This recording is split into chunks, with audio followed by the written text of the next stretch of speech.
السلام عليكم. اليوم نحب نعرج على الإنجازات الكبيرة اللي يقوم بها المنتخب الفلسطيني بعد تعادله مع تونس وانتصاره الثمين على قطر، والفرحة اللي عشناها كل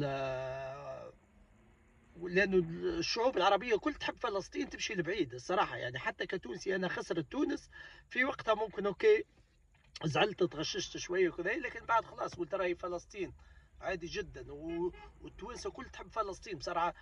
فلسطين عندها حظوه كبيره في قلوب التونسيين وكل. فنحب نعرج على الانجازات هذه، مش في علاقه بكره القدم، نحب نخرج شوي ونشوفها من زاويه رؤيه، من رؤيه مختلفه، من زاويه نظر مختلفه، من بعد مختلف، في علاقتها بما يجري وببعض الاحداث، وفي علاقه آه، فلسطين بمحيطها الإقليمي العربي. بصراحة أنا نذكر مرة عبد الباري عطوان وحتى مجموعة من الفلسطينيين الآخرين كانوا ذكروا، وهذه حقيقة وباش نكون واضح، أنه القضية الفلسطينية صارت عند بعض العرب مش كل العرب، صار يستهزأ بها، وصار ناس يقول لك ما عنديش علاقة بالقضية الفلسطينية. وباش نكون واضح أكثر في المشرق العربي بصراحة، مع احترامي، وخاصة في دول الخليج، طبعا مش كلهم، لا استغفر الله، أنا أقول البعض صار يتنمروا على الفلسطينيين، يقول لك يا خويا هما جابوا المشاكل هذه لأنفسها. وأنا لاحظوا ما نحبش ندخل أكثر، تعرفوا هنا في موقع يعني في التواصل الاجتماعي عندهم سياسة معينة، يقول لك في مواضيع ما تدخلش فيها، المهم راكم تفهموني. يعني يقول لك هم جابوا المشاكل هذه اللي صار في السنتين الأخيرتين، هم السبب فيه، وهم اللي حطوا رواحهم فيه. وصار والله سمعت بعض الخليجيين مع الأسف يقول لك لا، فلسطين لا تعنيني لا من قريب ولا من بعيد، شو دخلني بهم أصلا، أنا ليست قضيتي. يعني مواطن سعودي مره يقول لك يا اخوي انا شو دخلي بهم اصلا، انا يهمتي في شؤون بلدي السعوديه، شو دخلني في هذه. وصار عن نوع من التنمر وكذا. فانا نحب مش نكايه نقول لانه فوز فلسطين على قطر وتعادلها مع تونس والانجاز الكبير، مش نكايه فقط في الاصوات هذه، وانما الفلسطينيين راهو، وهذه للمره الالف نعاودها، الفلسطيني راهم مش انت راك تمن عليهم لما تيجي انت تقول راني انا مع فلسطين وتمن عليهم ونظرتك تسخف عليهم كذا. شوف، وانا نعرف حتى بعض علاقات الشخصيه مع بعض الفلسطينيين راهو شوف، وهذه كلمه حق، في عندهم ناس دكاتره ومهندسين واطباء ويشتغلوا حتى في نازا. الفلسطينيين قادرين، لو الظروف مختلفه كنت تشوف حاجات ثانيه. ففوز فلسطين هذا راه مش يعني منا ولا هذا بداهم، احب من احب وكره من كره. اليوم الفلسطينيين قاعدين يعبروا انهم ناس موجودين وقادرين بدون مساعده، رغم ان خذلناهم. ومش لازم ارجع واقول كيفاش خذلناهم.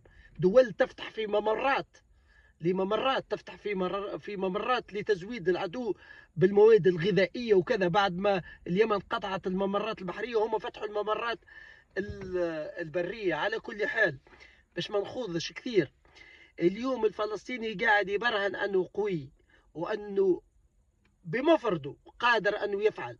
يعني حتى بعض الاشاعات خرجت قال لك انه مدرب قطر قال والله فوز، انه تونس فوز على قطر، لا والله يبدو انهم جاملوا الفلسطينيين وكذا، وهذا في الندوه الصحفيه اللي شفتوها. وانه تونس يعني ما لعبتش بكل، لا تونس لعبت بكل امكانياتها، اللاعبين بذلوا اقصى من، وهذيك هي حدودها.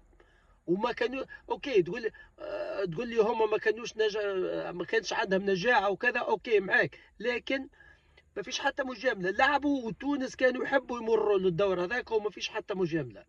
فمره اخرى الاصوات اللي تنعق هذه واللي سمعناها قبل في السنتين الاخيرتين، واللي صاروا يتنمروا من الفلسطينيين، يقول لك روحوا اخويا وشو دخلنا بيهم ولا تعنيني. القضيه الفلسطينيه راهي قضيه الشرفاء، قضية الناس اللي عندها ضمير وعندها إنسانية. احنا شفنا ناس في جنوب القارة الأمريكية، في بوليفيا وفي الإكوادور وفي كولومبيا والبرازيل وفي تشيلي وفي بيرو وفي فنزويلا، وشفنا في أكثر، وفي جنوب أفريقيا، وفي أكثر من بقعة من العالم. شفنا كيفاش الحس الإنساني يتحرك فيهم.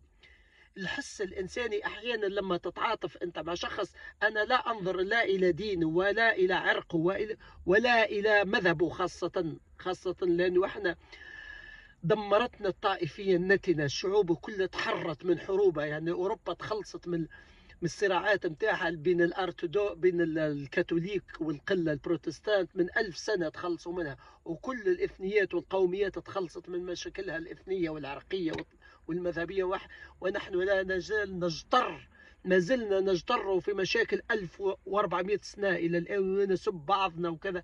على كل حال هذا موضوع آخر، نرجع حتى لا أشتت الموضوع. الفلسطيني أثبت أنه قادر، وأنه إنسان يعني بمفرده ممكن يصنع المعجزات. وشوف والله اللاعبين الفلسطينيين هذوكم لو أتيحت لهم الإمكانيات المادية والبيئة ولا المحيط اللي يلعبوا فيه، لو أتيحت لهم إمكانيات بعض، مش نقول فقط الدول الخليجية يا أخي، حتى إمكانيات دول شمال أفريقيا اللي هي إمكانياتها أقل من دول الخليج مثلا، أو إمكانيات دولة أخرى كالعراق وكذا، فما بالك لو أتيحت لهم إمكانيات دولة خليجية كقطر أو السعودية أو الإمارات. والله كنت تشوف اللاعبين الفلسطينيين هذوما يلعبوا في لا ليغا والبوندس ليغا، ويلعبوا في إيطاليا في سكوديتو، ويلعبوا في البريمير ليج، ويلعبوا في أحسن الفرق. ومع ذلك لاحظ، ما عندهم، ما فيش بطولة هناك، ما فيش بطولة، ومع ذلك انظروا الإنجازات وكذا. اليوم يلزم الناس الكل تفرح لفرح الفلسطينيين. آه. ولن أقول نكاية في الأصوات اللي تنعق هذيك، لأنه الإنسان الشريف والإنسان الكريم لا يحمل في قلبه الضغينة والحقد والحزن، لابد ديما أنه يتمنى الخير لغيره. وعلى كل حال عاشت فلسطين دوما، عاشت كالنسر كما قال أبو القاسم الشابي، كالنسر فوق القمة الشماء. السلام عليكم.